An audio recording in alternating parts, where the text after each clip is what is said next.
Costing. Costing के बारे में आपसे ना बहुत सारी बात मैं कर चुका हूँ। कॉस्टिंग कहते हैं to calculate the cost of a product. ऐसे ही है ना, ये मार्कर कितने में बना है, इसको बनाने की जो कॉस्ट लगी है उसको मालूम करना कहलाता है कॉस्टिंग। और आप पढ़ चुके हैं, इससे पहले कौन सा चैप्टर था, ABC, एक्टिविटी बेस्ड कॉस्टिंग। ठीक है, आज एक नई टर्म इसमें ऐड कर रहे हैं, स्टैंडर्ड। अच्छा, मुझे ये सब्जेक्ट इसलिए भी बहुत प्यारा लगता है, इसमें बहुत सारे नए टर्म्स हैं जो कि आप सीख सकते हैं। चलें, अब ना ये चैप्टर है क्या, किसको डिस्कस कर रहा है, ये स्टार्ट में आपसे एक सवाल के थ्रू करना चाहूंगा। आप लोग अकाउंटेंट हैं कि मैनेजर हैं? आप मैनेजर हैं और आपके पास आपका वर्कर, फैक्ट्री का मैनेजर या प्रोडक्शन ऑफिसर है, वो एक प्रोडक्ट ए को बनाता है और बनाकर आप उससे पूछते हैं कि बताए इसको बनाने की कितनी कॉस्ट आई है, और वो आपसे बताता है कि मेरा एक यूनिट 50 रुपीज में तैयार हो रहा है। अब आप मुझे बताइए, ये सस्ता बना या महंगा? आप नहीं बता सकते हैं कि सस्ता या महंगा, आपको मालूम ही नहीं है कि बनना कितने में चाहिए था। ऐसा ही है। मुझे बताएं, मोटरवे में जब आप जा रहे होते हैं, ड्राइव कर रहे होते हैं, आप ओवर स्पीड हैं या लोअर स्पीड में हैं, कैसे पता चलेगा? आपने स्पीड देख लिया, वो डिजिट में था, स्पीड के ऊपर था 160 आ रहा था, उड़ते हुए जा रहे थे। ओवर स्पीड है, 150 पे थे, 140, 130। मैं आपसे ये बात सुनना चाह रहा था कि सर बजाय 160, 150, 130, 120 कहने के, एक हमारे पास स्टैंडर्ड है, और वो क्या है, 120। अगर मेरी गाड़ी की रफ्तार 120 को क्रॉस कर जाए तो मैं कहूंगा ओवर स्पीड है। क्या 120 से ऊपर गाड़ी जाती नहीं है? जाती है, लेकिन ओवर स्पीड इसलिए कहलाती है 120 से ऊपर है। अब 120 क्या है? स्टैंडर्ड। अब ब्लड प्रेशर रेट कितना होना चाहिए नॉर्मल? अगर किसी का 130 है तो क्या कहोगे उसको? कैसे आपको पता चला हायर है? एक स्टैंडर्ड था जिसको आपने मीट किया है। जिस तरह से हर जगह पे स्टैंडर्ड को फॉलो करते हो, ये सस्ता बना या महंगा, आपने मुझसे पूछना है कि सर ये बताएं इसका स्टैंडर्ड क्या है, इसको कितने में बनना चाहिए था। लेट्स सपोज मैं कहता हूं कि मेरा स्टैंडर्ड जो है वो 40 है। अब क्या कहोगे फौरन से पहले? आपने चीज महंगी बनाई है। अगर आप महंगा बनाते हो, कितना महंगा है, इसके इफेक्ट क्या क्या होंगे? अगर कॉस्ट ज्यादा लगी, प्राइस हाई, आपको बजट एलोकेट जो करना पड़ेगा वो भी ज्यादा करना पड़ेगा, आपकी जो सेल है वो सारी की सारी कम हो जाएगी, और ऐसा भी पॉसिबल है कि आपकी इंडस्ट्री बंद हो जाए। यस, ऐसा ही है। अगर आपको आपके स्टैंडर्ड के बारे में इंफॉर्मेशन नहीं है तो हो सकता है आप 50 बनाकर भी खुश हो रहे हो। बात समझ रहे हैं? इसलिए स्टैंडर्ड को सेट करना बहुत ज्यादा जरूरी है। अब मुझे बताइए, स्टैंडर्ड को कैसे सेट किया जाए, एक प्रोडक्ट को बनाने में कितने रुपए की कॉस्ट आनी चाहिए, ये हम किस तरह से फाइंड आउट करें?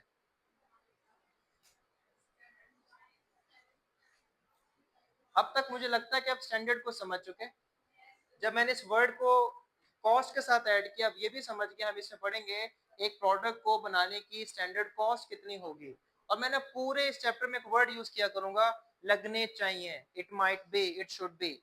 ये 50 रुपीज में बनना चाहिए, क्या उतने में बनेगा? जरूरी नहीं है।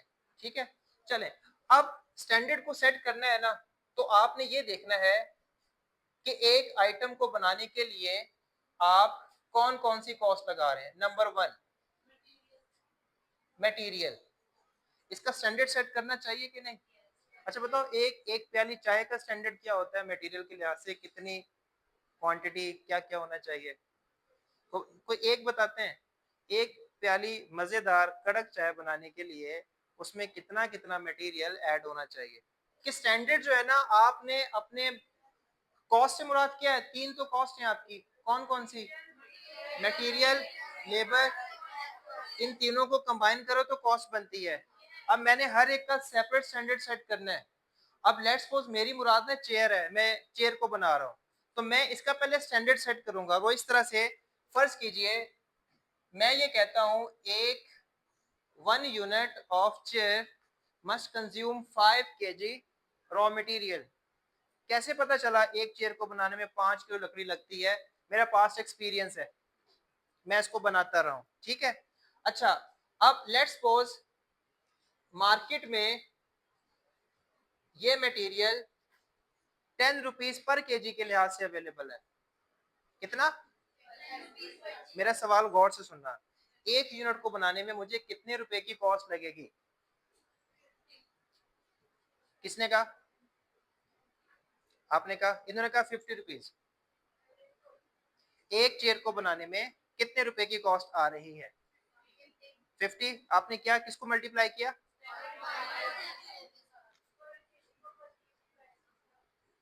50 है। मैंने कितने का पूछा था आपसे? 1 यूनिट का। आपने 1 को तो कंसिडर ही नहीं किया, आपने रेट को मल्टीप्लाई कर दिया 5 के साथ, हालांकि मैं आपसे एक यूनिट की पूछ रहा हूं और आप 10 को एक की बजाय 5 से मल्टीप्लाई कर रहे हैं। क्यों? सवाल समझे मेरा? मैंने आपसे ये पूछा, मैं आपसे एक यूनिट का पूछ रहा हूं, 10 रुपए रेट है, आपको 10 को एक से मल्टीप्लाई करना चाहिए था, आपने इसको 5 से मल्टीप्लाई कर दिया। और मेरी मासूमियत ऐसी है, मैंने 50 लिख भी दिया है, 5 क्यों नहीं आना चाहिए? हैंड रेज करके बताएं, आप बताइए जी। 50 ठीक है? गलत? 50 है, 50 है, 50 है। मैं सबके साथ हूँ। आप, मैं नहीं बताऊंगी। आप, सब ठीक है। अच्छा देखिए, आपने सही बताया 50 है। आपने ये सोचा एक यूनिट को बनाने के लिए मुझे 5 किलोग्राम लकड़ी को खरीदने की जरूरत है। 5 केजी मुझे 10 रुपए के लिहाज से 50 रुपए का मिलेगा। मैं वो 50 रुपए खर्च करके इतनी लकड़ी लेकर आऊंगा तो चेयर बन जाएगी। यानी कि ये रुपीस पर यूनिट नहीं है, ये पर केजी है। एक यूनिट के पीछे 10 नहीं पे कर रहा, एक केजी के पीछे। अब आप लोग मुझसे वादा करो, जब सवाल करोगे ना, तो जिस तरह यहाँ पर आपने रेट को केजी से मल्टीप्लाई किया है, आप क्वेश्चन करते हुए भी इसको केजी से ही मल्टीप्लाई करोगे, यूनिट के साथ नहीं करोगे। ठीक है? वादा हो गया आपका? चलो पहुंच गया मुझ तक, मैंने इसको मान लिया। ये मिस्टेक करते हैं बच्चे। क्या करते हैं? इस रेट को मल्टीप्लाई कर देते हैं यूनिट के साथ, चूंकि आदत पड़ी होती है ना, इससे पहले यही होता है, per unit multiply by rate. बच्चों ये यूनिट के अकॉर्डिंग होता है, लगता है, लेकिन जब खरीदने की बारी आती है ना, हम इसको पर केजी के लिहाज से खरीदते हैं। मैं अगर इसको यूं पढ़ूं, एक यूनिट को बनाने में 50 रुपीज की कॉस्ट लगनी चाहिए, मेरा स्टेटमेंट ठीक है? यस, क्योंकि मैंने क्या लिखा? प्रोडक्ट कॉस्ट, यानी कि इसका स्टैंडर्ड क्या है। क्या वाकई 50 रुपए में चेयर बनेगी? वेरिएशन आ सकती है। चलें, फर्ज कीजिए लेबर ने काम शुरू किया, उसने 5 की बजाय ना 6 केजी लगा दी। मार्केट से मुझे वह 10 रुपए के लिहाज से 60 पे करना पड़ा। ये मेरा स्टैंडर्ड है और ये मेरा एक्चुअल है। अगर मैं इसे कुछ यूं लिखूं ना टाइमलाइन में, ये है जनवरी 1, जिसे आप कहते हो in the beginning of accounting period, और इससे मुराद आप दिसंबर कर लें। और अगर आप मंथ वाइज चलते हैं तो आप इसको January 31 कर लीजिए। ठीक है?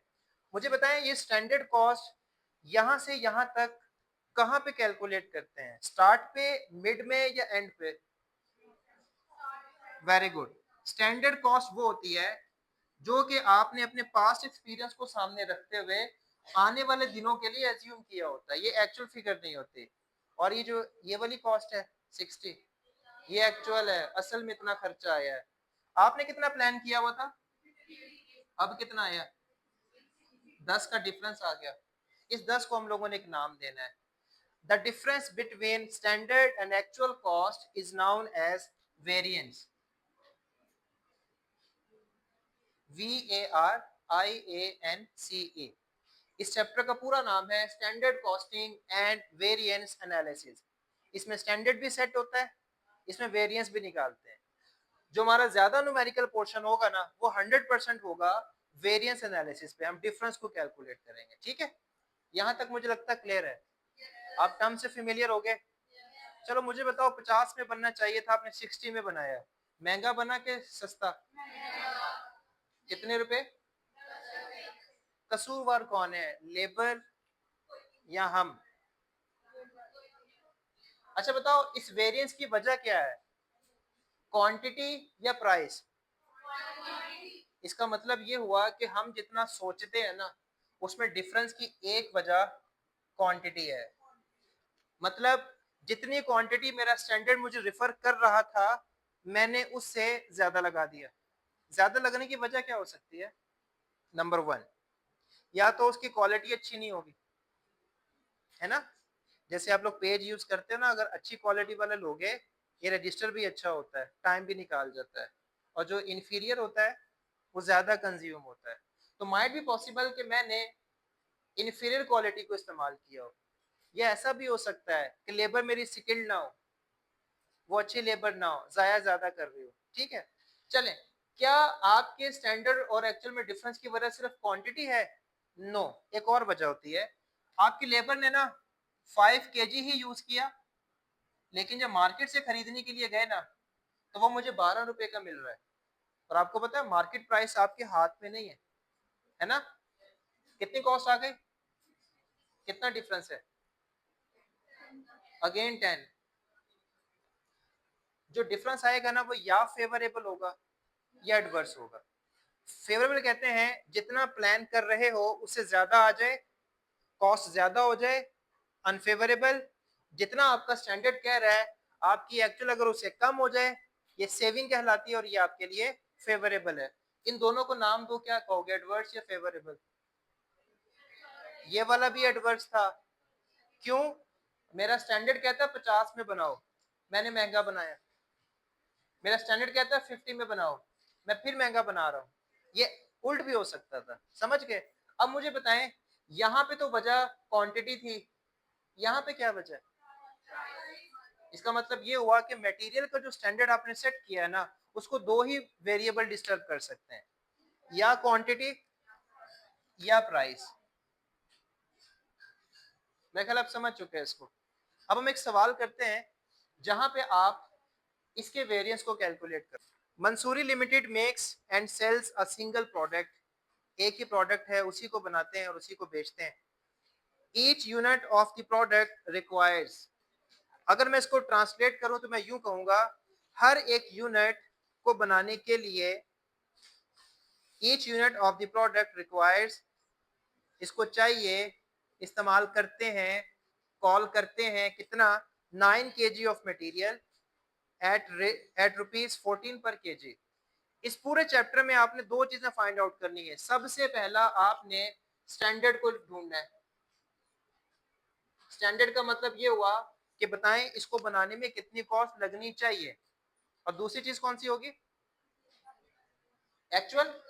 फिर दोनों को कंपेयर करेंगे। स्टैंडर्ड की निशानी पता क्या है, एक तो प्रेजेंट में वो बात करेगा, और दूसरा वो वर्ड यूज कर देगा कि स्टैंडर्ड कॉस्ट ये है। ठीक है, यहां पर वो कहता है एक यूनिट को बनाने के लिए 9 kg लगने चाहिए, और आपने इसको 14 रुपीज पर केजी के लिहाज से खरीदना है। अब मैं से कुछ यूं कहूंगा, एक यूनिट को बनाने में 9 किलोग्राम लगने चाहिए, अगर 8 लग गया तो डिफरेंस आ जाएगा, है ना? और अगर 11 आ गया तो भी डिफरेंस आ जाएगा। उस डिफरेंस को क्या नाम देते हैं, वेरिएंस। इसे क्या पढ़ूंगा आप बता दो, 14 को 1 किलोग्राम 14 रुपीज में खरीदना चाहिए। अगर हम इससे ज्यादा खरीदेंगे एडवर्स हो जाएगा। ठीक है, अगर मैं इसको मल्टीप्लाई करूं 126, इसका क्या मतलब हुआ? यस, एक यूनिट को बनाने में 126 रुपीज की कॉस्ट आनी चाहिए। स्टैंडर्ड समझ गए आप? चलें, अब जो चीज मुझे चाहिए वो एक्चुअल।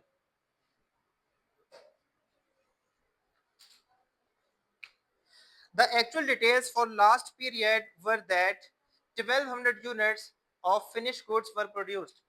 हमने 1200 यूनिट्स को बना लिया है,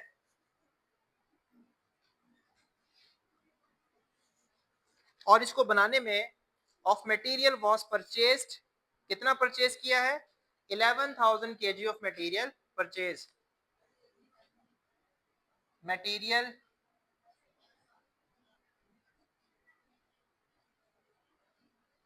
क्या जितना परचेज किया सारा लग गया होगा इसको बनाने में?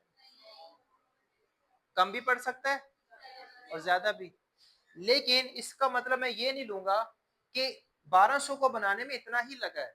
हाँ, अगर फर्दर डिटेल दे देता है ठीक है, नहीं देता अगर इसके अलावा कोई क्वांटिटी नहीं है तो मैं समझूंगा खरीदा भी इतना और लगाया भी इतना। कितने पे खरीद रहे? 148। चलो बताओ 1,48,500 में कितना खरीदा हमने मटेरियल? यस, ये प्राइस है इतने क्वांटिटी की। इसके बाद and 10,700 kg was used, material quantity used कितना है? 10,700। कितने यूनिट्स बने इसमें? 1200। ऐसा ही है ना? Mansoori limited maintains its raw materials inventory at standard cost. इनका प्लान है कि अपनी सारी की सारी कॉस्टिंग स्टैंडर्ड के साथ लेकर चला करते हैं, इसलिए आप कैलकुलेट करें प्राइस वेरिएंस और दूसरा क्वांटिटी वेरिएंस, दोनों ही कंडीशन में। हमने यहाँ पे फाइनल ये किया था कि आपका जो मटेरियल का जो स्टैंडर्ड है वो दो चीजों की वजह से डिस्टर्ब होता है, एक क्वांटिटी की वजह से और एक प्राइस की वजह से। दोनों की वजह से भी हो सकता है एक टाइम पे किसी एक की वजह से भी हो सकता है। अब मैंने क्या करना है, मैंने ये देखना है इसको बनाने में जितना क्वांटिटी यूज करना चाहिए था असल में उतना हुआ कि नहीं, दोनों में डिफरेंस क्या है। उसे हम नाम देते हैं मटेरियल क्वांटिटी वेरिएंस। पहले वेरिएंस का नाम है मटेरियल क्वांटिटी वेरिएंस। ये फॉर्मूला पता क्या बताएगा? इसको बनाने में कितने केजी लगने चाहिए थे और लगे कितने। समझ गए? कितने लगने चाहिए थे और लगे कितने। वेरिएंस की क्या डेफिनेशन है? The difference standard and actual. ठीक है, अब मैं इसका जो फॉर्मूला लिखने लगा हूं ना, मैं कोशिश करूंगा आपको याद हो जाए किस तरह से। Variance is equal to standard minus actual. तो मैं इसे लिखता हूं स्टैंडर्ड माइनस एक्चुअल। किसका वेरिएंस? क्वांटिटी का। तो मैं इस फॉर्मूला को कुछ यूं पूरा करूंगा, स्टैंडर्ड मटेरियल क्वांटिटी और एक्चुअल मटेरियल क्वांटिटी। अगर फॉर्मूला होता ना मटेरियल प्राइस वेरिएंस तो फॉर्मूला क्या होता? Standard price actual price. हर एक फॉर्मूले में ये कॉमन है, स्टैंडर्ड और एक्चुअल कॉमन है, बस वेरिएशन आएगी जहां पे फॉर्मूले में चेंजेस आ रही हैं। ठीक है, आपने मुझे बताना है 1200 यूनिट्स को बनाने के लिए कितनी क्वांटिटी लगनी चाहिए। आप हेल्प ले सकते हैं अपने स्टैंडर्ड से और ये वाला पोर्शन आपको हेल्प करेगा मेरे सवाल के जवाब देने में। कौन बताएंगे? 1200 बने ना यूनिट्स, सारी वर्किंग इसके गिर्द होगी। इसको बनाने में बताइए कितना क्वांटिटी ऑफ मटेरियल लगना चाहिए। 1 लाख। ठीक है, और ये आपने कैसे मालूम किया?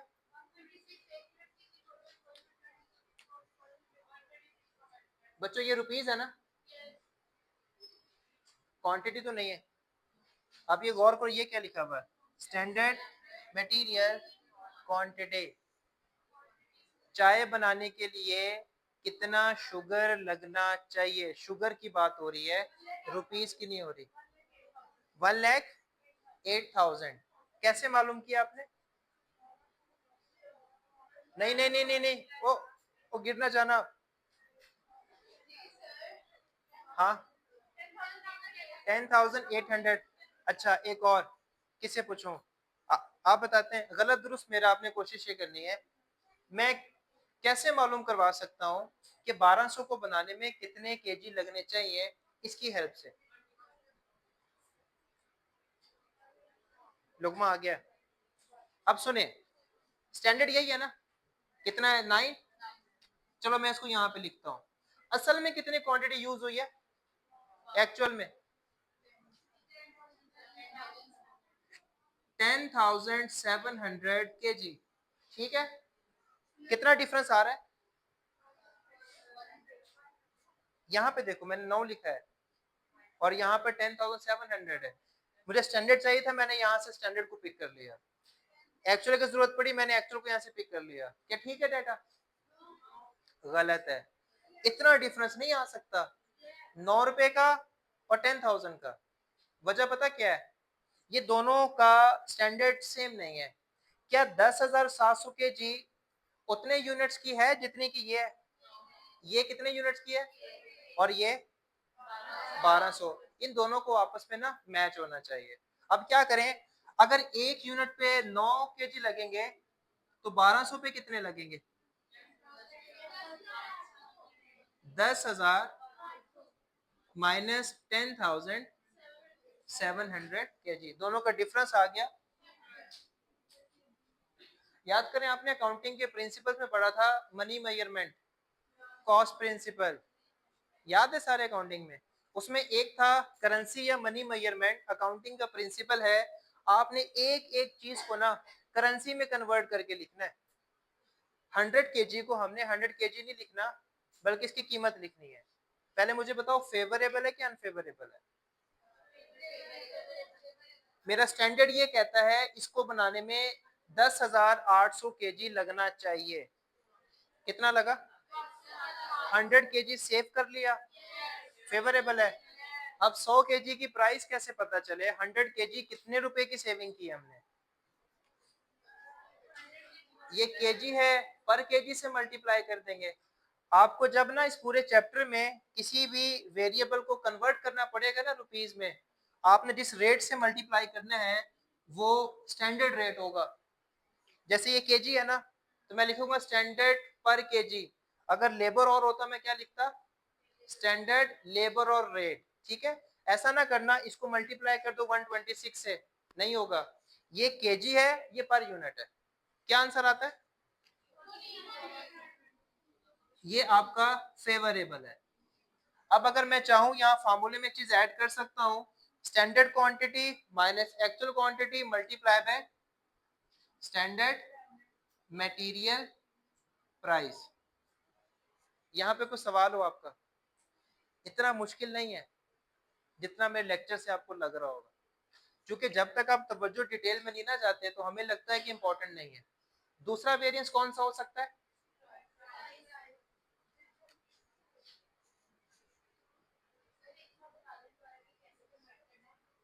मैं बता देता हूँ, मटेरियल प्राइस वेरिएंस। हाँ, इसको कन्वर्ट कैसे करेंगे? स्टैंडर्ड के मुताबिक ना 100 kg मेरा बच गया। सवाल किसका था? 100 kg। इसका मतलब है कि मैंने 10,800 kg लगाना था, 10,700 लगा, 100 kg मेरे बच गए। अब मैं लिखना चाहता हूँ कि 100 kg की मालियत क्या बनती है। उसके लिए अगर आपको ये पता चल जाए ना 1 kg कितने का है, तो 100 kg को निकालना मुश्किल नहीं होगा। ये 1 kg आपके पास। अगर 1 किलोग्राम 14 रुपीज का है तो 100 कितने का होगा?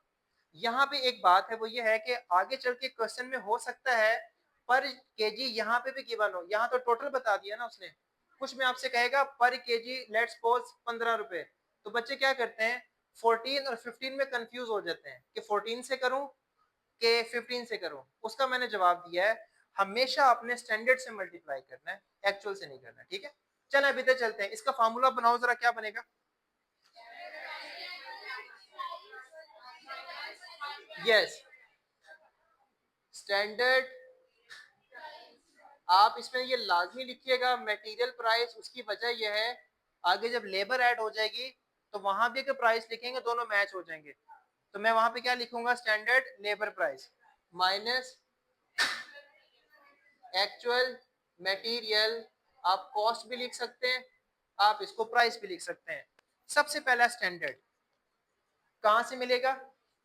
यहां से। क्या रेट है स्टैंडर्ड का? 14। एक्चुअल बताओ। इनमें से मिलेगा ये वाला 148500। हाँ, फेवरेबल है क्या अनफेवरेबल है?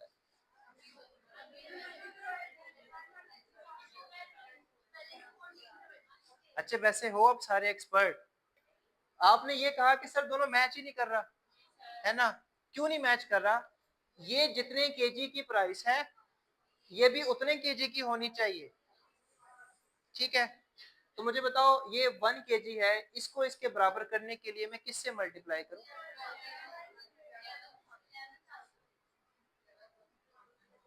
मैं अप्रिशिएट करूंगा आप लोगों को इस बात पे कि आपके पास एक क्वांटिटी ये वाली भी थी और एक ये वाली भी थी।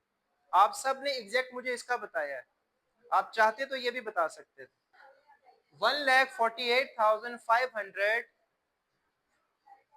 11,000 को खरीदने की कॉस्ट है, ये हमने इसमें से यूज किया है, ठीक है? जितने की ये कॉस्ट होगी ये भी उतने पे ही होना चाहिए। अगर ये कॉस्ट होती इतने केजीज की तो मैं उतने से मल्टीप्लाई करता, ठीक है? ये कितना बनता है? 14,000 154 माइनस 148,500 कितना बना? ये केजीज में है या करेंसी में है? फेवरेबल या अनफेवरेबल? इसमें आप लोग कंफ्यूज रहेंगे स्टार्ट में। आप सारे सुन रहे मुझे? अगर आपको तंगी हो ना, फेवरेबल है या एडवर्स है, बड़ा सिंपल सा पॉइंट है। आपने अपने स्टैंडर्ड को बेस बना लेना है। स्टैंडर्ड ये कहता है 154,000 की कॉस्ट आनी चाहिए, इतने में खरीदना चाहिए, और मैं कितने में खरीद रहा हूँ? 148,500। सस्ता या महंगा? इसलिए मेरा फेवरेबल है। यहाँ तक फार्मूला भी खत्म हो गया, सवाल भी कर लिया। आखिरी बात है, फिर लेक्चर को वाइंड अप करते हैं। जो आपका क्वांटिटी वेरिएंस है ना बेटा, ये आपको ये भी गाइड करता है कि जो आपकी क्वांटिटी है, आपका जो मटेरियल है उसकी क्वालिटी इंफीरियर है या सुपीरियर है, घटिया किस्म का है या अच्छी क्वालिटी का है। अगर बच्चों ये आपका फेवरेबल है ना, इसका मतलब ये है कि आपने अच्छी क्वालिटी का मटेरियल यूज किया हुआ है। कैसे पता चला? आपको वेस्ट कम करना पड़ा। अगर ये अनफेवरेबल होता ना तो माइट भी पॉसिबल क्वालिटी अच्छी नहीं होगी, इस वजह से वेस्टेज ज्यादा हुआ। ये वाला फार्मूला आपको बताता है कि आपने मटेरियल को सस्ता खरीदा या आपने महंगा खरीदा। अगर फेवरेबल है तो क्या मतलब है इसका?